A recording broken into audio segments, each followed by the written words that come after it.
Last week, I posted a video guide to the first half of Donald Trump's second cabinet. If you haven't seen that video yet, go ahead and pause this one and check out the first half before coming back here. In this video, I will go through the other half of the cabinet. As I've been going through this list based on the presidential line of succession, this second half will primarily be filled with what's considered the lesser positions. That means less well-known cabinet members, perhaps with the exception of a select few. But that is not to say that these people aren't important. Actually, sometimes it's the quiet work that's done away from the limelight that ends up being some of the most important and impactful work from any given administration. And especially with the likes of a president like Trump who takes a lot of media attention, it can be easy for important policy work of his administration to quietly chug on. So without further ado, let's get into it. Secretary of Labor, Lori-Chavez-DeRemer. Lori-Chavez-DeRemer is the 57-year-old Californian/Oregonian Secretary of Labor, making her responsible for employment policy and regulations. Chavez-DeRemer achieved a business administration degree in 1990.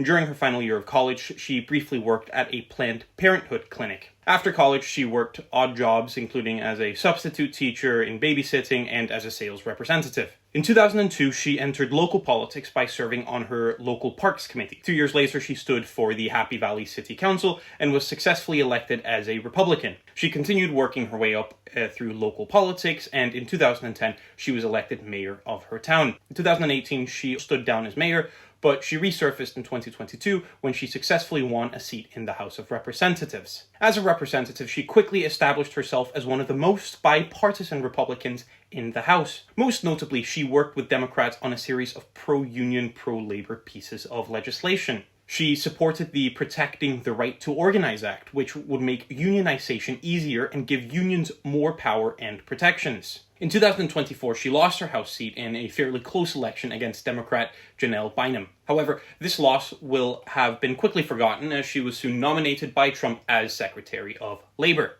This election received substantial criticism from the business community for her pro-union stances. However, on the other hand, her nomination also received praise from labor groups, with Teamsters President Sean O'Brien endorsing the choice. She ended up passing the vote with 67 to 32 votes. Her positions are very interesting. The pro-labor stance isn't totally alien to this new MAGA-style republicanism.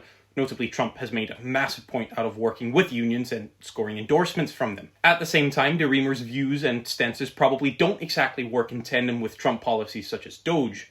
So it will be very interesting to see where she ends up fitting into the ideological puzzle that is the current Republican Party. Secretary of Health and Human Services, Robert F. Kennedy, Jr. Robert F. Kennedy Jr. is the 71-year-old Californian Secretary of Health and Human Services, making him responsible for health and social care policy. Kennedy comes from American political royalty.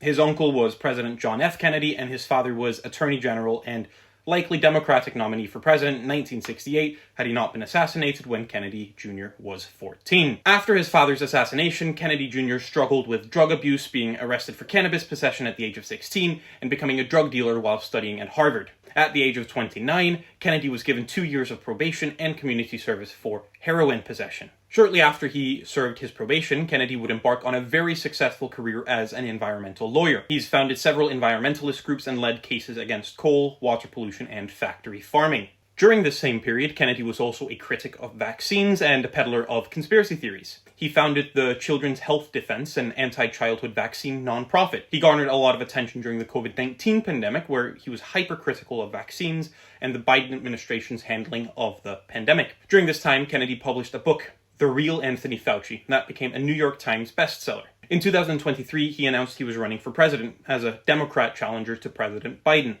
Although at first polling was relatively good for him, it was clear that the DNC wouldn't allow debates, and they cancelled several primaries, making a win almost impossible for Kennedy. He eventually announced he would stand as a third-party candidate instead. Though a few months out from the election, he dropped out and endorsed Donald Trump, who would go on to nominate him for Secretary of Health and Human Services. Kennedy was a particularly controversial pick, being approved by a mere 52-48 vote, with Mitch McConnell voting against Kennedy due to his position on vaccines. In many ways, Kennedy represents something ideologically very unique. So unique that he has his own line of Trumpism, MAHA, Make America Healthy Again.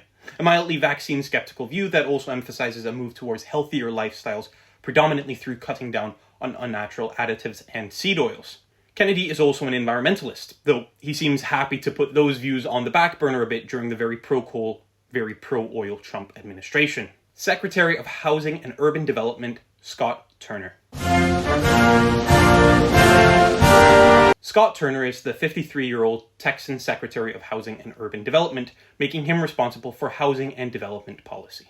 Turner played football in high school. He was given a scholarship to take it through college, and he excelled at the sport so much that following college, he began a short-lived career as a professional American football player. He played for the Washington Redskins, the San Diego Chargers, and the Denver Broncos before a knee injury ended his career in 2004. He then went on to work as a political staffer in the office of Republican Congressman Duncan Hunter from California. He would go on to run unsuccessfully for a seat in California in 2006, but cut to 2012, and Turner successfully ran for the Texas House of Representatives, where he would serve 2 terms. Here, he managed to make a bit of a profile for himself. He worked with the Texas Tea Party caucus to try to overthrow the more moderate speaker, Joe Strauss, though this ended in a landslide failure for Turner. Throughout his time in the state house in Texas, Turner also made a bit of a business career for himself at Systemware, a content management software company. In 2019, Turner was brought into the first Trump administration, serving as the director of the White House Opportunity and Revitalization Council, a cross-party developmental program meant to coordinate on economic growth and revitalization. After Trump failed to be re-elected, Turner went on to work for the America First Policy Institute, a pro-Trump think tank focused on creating policy and mainly staffing a potential second Trump administration. Here, Turner served as the chairman of the America First Policy Institute Center for Education Opportunity. So when Trump won in 2024, Turner was selected to serve as Secretary for Housing and Urban Development. He passed the Senate by 55 to 44 votes, with all Republicans and 2 Democrats voting for him. Turner's ideological position is very much MAGA core. He came from the Tea Party movement in the late 2000s, worked for the first Trump administration, and then went on to work for the America First Policy Institute. Expect there to be no tensions between Turner and Trump. Their political mold is practically one and the same. Secretary of Transportation, Sean Duffy. Sean Duffy is the 53-year-old Wisconsin Secretary of Transportation, making him responsible for infrastructure, aviation, railroads, and much more. After graduating with a degree in law, Duffy's first career was actually in reality television. He first starred in The Real World Boston, where he built a raunchy, party-focused persona that's led to some mighty embarrassing clips resurfacing recently. He would also go on to appear in subsequent spin-off shows. In 2002, in a massive change of career trajectory, he was appointed as district attorney in Ashland County in Wisconsin by the governor, Scott McCallum. He would continue serving in this position until 2010. In 2010, he was elected to the House of Representatives. He would go on to serve in the House through to 2019, when he resigned for personal reasons. During his time in the House of Representatives, Duffy never proved to be an exceptionally ideological politician. Instead, he took on generally Republican stances. He fought against the Affordable Care Act, he advocated for deregulation, and when Trump became president, Duffy became a strong supporter advocating for Trump's border and immigration policies, as well as taking on Trump's pro-tariff views. But he was also on occasion a bit bipartisan in his congressional work. He worked with Democrats to fight for paper-based government correspondence, and he tried to call for term limits on politicians. Following his 2019 resignation, Duffy did some media work. He was a contributor for CNN and a host on a show on Fox Business. He also worked as a lobbyist for BGR Group, where he worked his way to the top of the firm. When Trump won in 2024, Duffy was nominated as Secretary of Transportation and passed the Senate with a relatively bipartisan vote of 77 to 22 votes. After he was sworn in, he was put straight to work with the Potomac River mid-air collision. Ideologically, Duffy is seemingly a fairly pragmatic politician. He's been careful not to cross President Trump and has backed him politically. But he's also not opposed to working bipartisanly and does have some good favor with Democrats. He's allegedly found himself in conflict, though, with Elon Musk, as Duffy has opposed Doge-style cuts to his department. Altogether, this places him somewhere in the center of the ideological spectrum of the Trump cabinet. Secretary of Energy, Chris Wright. Chris Wright is the 60-year-old Coloradoan Secretary of Energy, making him responsible for energy policy as well as a slew of R&D and nuclear policy areas. Wright graduated college with a master's degree in engineering from MIT, Shortly after graduating, he began a very successful career in shale gas production and fracking. He founded Pinnacle Technologies, a fracking company. He also served as chairman for Stroud Energy. His biggest breakthrough came in 2011 when he founded Liberty Energy, which today is worth almost $3 billion US. He would serve as the company's CEO through to 2025. In the role, he gained a decent degree of controversy. He claimed fracking fuel wasn't dangerous, he denied the climate crisis, and has rejected calls to transition to green energy. In addition to his career in energy, he's also served on the boards for Okla Incorporate, a fast neutron reactor designer, and EMX Royalty Corporation, a royalty company in the mineral and mining rights sector. Finally, he's also served on the board of directors for the Federal Reserve Bank of Kansas City, giving him a degree of monetary policy experience. During the 2024 presidential election, Wright donated $250,000 to the Trump campaign, drawing attention from Trump and the transition team. And so, following his election, Trump nominated Wright to the cabinet. Wright passed his nomination with 59 to 38 votes in the Senate, garnering support from Republicans and a few select pro-oil and gas Democrats. Ideologically, Wright is a single policy type of politician. He is massively in favor of oil and gas and of fracking and of fighting a move to a green transition. In many ways, he is a slightly more one-dimensional Doug Burgum, if you will. He isn't naturally MAGA, but he's also not ideological in any way that contrasts MAGA.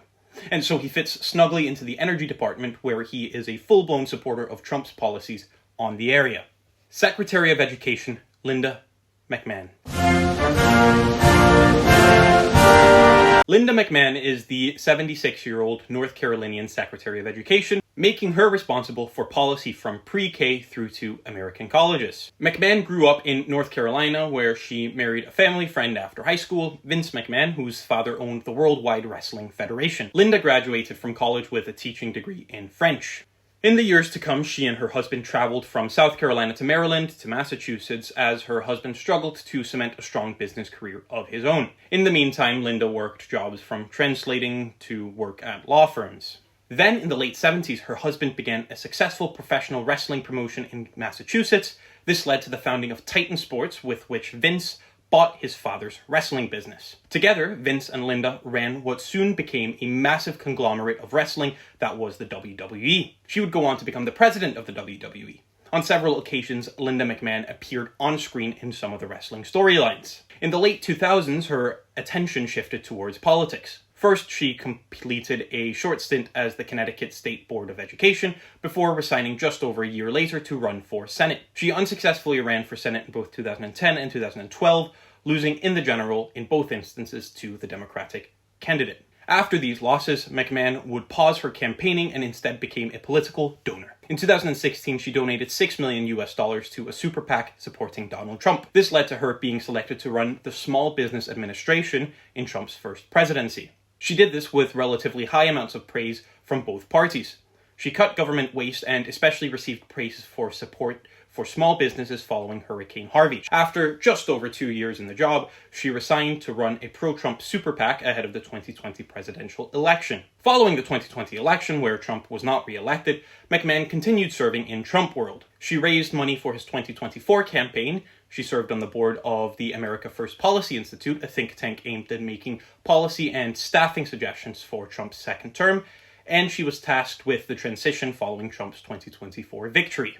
McMahon was then nominated to serve as Trump's Secretary of Education in what was a very controversial nomination, as she had formally said she wished to eliminate the very department she would lead. She was certified with only a 51 to 45 vote.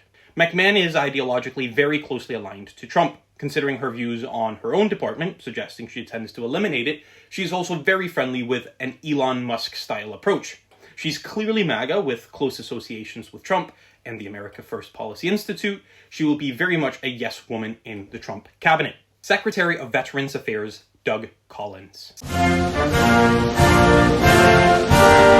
Doug Collins is the 58-year-old Georgian Secretary of Veterans Affairs, making him responsible for providing lifelong support to U.S. veterans. Following 2 years in the Navy, Collins went to college and earned degrees in theology. He worked for about 10 years as a pastor while owning a scrapbooking store with his wife. Following these 10 years, he went back to law school in Atlanta and began working at a law firm. In 2007, Collins began a career as a member of the Georgia State House of Representatives. Here, he legislated as a bog-standard social conservative. He opposed abortion, supported the death penalty, and opposed green legislation that would hurt taxpayers. In 2012, Collins successfully ran for the U.S. House of Representatives, where he won a closely contested Republican primary before a landslide victory in the general. Collins won his seat again in 2014, 16, and 18. During his time in the House, Collins continued his socially conservative stances. He also became a very close and ardent supporter of Donald Trump. He defended Trump during his first impeachment hearing, and he would go on to support Trump in his 2020 election denialism. In 2020, Collins ran for a vacant U.S. Senate seat in a special election. However, he lost out to Republican Kelly Loeffler, despite receiving an endorsement from Donald Trump. Loeffler, it should be said, was supported by Mitch McConnell, and she went on to lose to Democrat Raphael Warnock. During the Biden presidency, Collins would work for Trump as legal counsel, and he was an ardent campaigner for Trump during the 2024 presidential election. After his election, Trump nominated Collins to be Secretary of Veterans Affairs. This was a somewhat non-controversial pick, as despite his very conservative positions, Collins was an experienced legislator and had served in the Navy himself. He passed the Senate with 77 to 23 votes. Collins is a traditional conservative Republican turned Trump and MAGA supporter. He will be on the right of Trump's cabinet and will also be one of the most loyal cabinet members. And he's already shown clear support for some of Trump's more controversial choices. He's supported DOGE cuts to his own department. Secretary of Homeland Security Kristi Noem. The final cabinet member is Kristi Noem, the 53-year-old South Dakotan Secretary of Homeland Security, making her responsible for border security, cyber, and terrorism. Noem grew up in North Dakota and was on course to graduate with a degree from Northern State University, but dropped out when her father died in a farm machinery accident in 1994. She went back to her family's farm to help run it and managed to expand it rather successfully. In 2006, Noem ran for the South Dakota House of Representatives, successfully winning a seat. She was re-elected in 2008 as well, but in 2010 she decided to run for the U.S. House of Representatives and won both the Republican primary and the general. She was re-elected to her seat in 2012, 14, and 16. In her first term, Noem was selected by freshman Republicans to serve as the liaison to the House leadership, which helped catapult her up the ranks of notoriety in the House. During her tenure, she was a thoroughly conservative representative. She denied climate change, came out strong against abortion and the Affordable Care Act. She was also an advocate for oil and gas, supporting the controversial Keystone XL pipeline that would cross through South Dakota. When Trump became president, she was a strong proponent of his, advocating for his policies from immigration to foreign policy to tax policy. In 2018, Noem ran for the South Dakota governorship and won handedly. She was re-elected in 2022. During her tenure, she garnered national attention for a wide variety of actions she took. After the overturning of Roe v. Wade, she took decisive action to almost entirely ban abortion. She also continued a strong advocacy for the Keystone Pipeline, picking fights with Native American communities who opposed the pipeline. She also received attention for her very hands-off approach to the COVID-19 pandemic, despite serious outbreaks of the disease in her state. During the 2024 presidential campaign, Noem was considered to be a serious contender to be Trump's running mate. However, she seems to have accidentally taken herself out of consideration with an autobiography she published where she included a graphic account of herself killing her family's dog.